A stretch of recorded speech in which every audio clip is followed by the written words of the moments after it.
Good morning po. Ay, nandito po tayo ngayon sa aking ginagawan.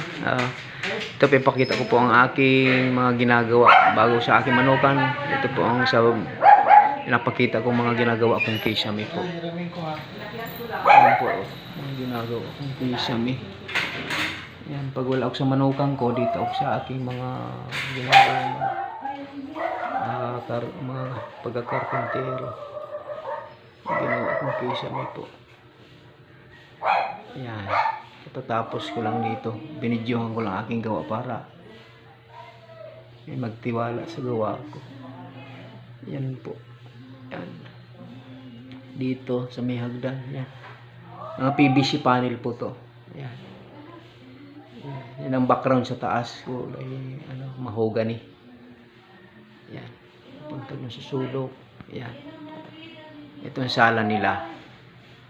Ako pa wiring ko yan. Dinagdagan ko ng mga wiring, yung mga pin light. Yan. Ito kusina.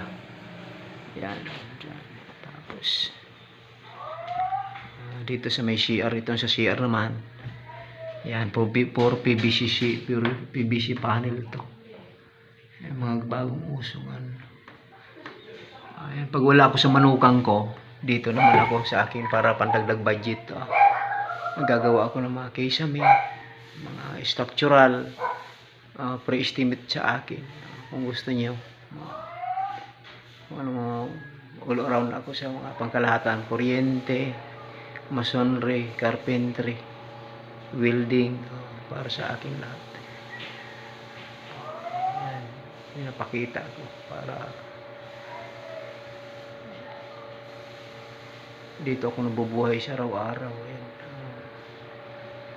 Yan. Kumpare ko may-ari dyan. So, kumari ko. Yan, itong hagdan nila pataas. Yan.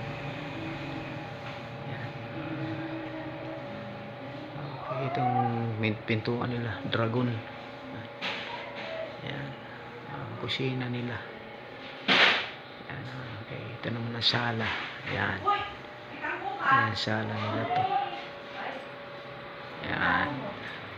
Okay. Hanggang dito na lang. Magandang umaga po. Salamat po sa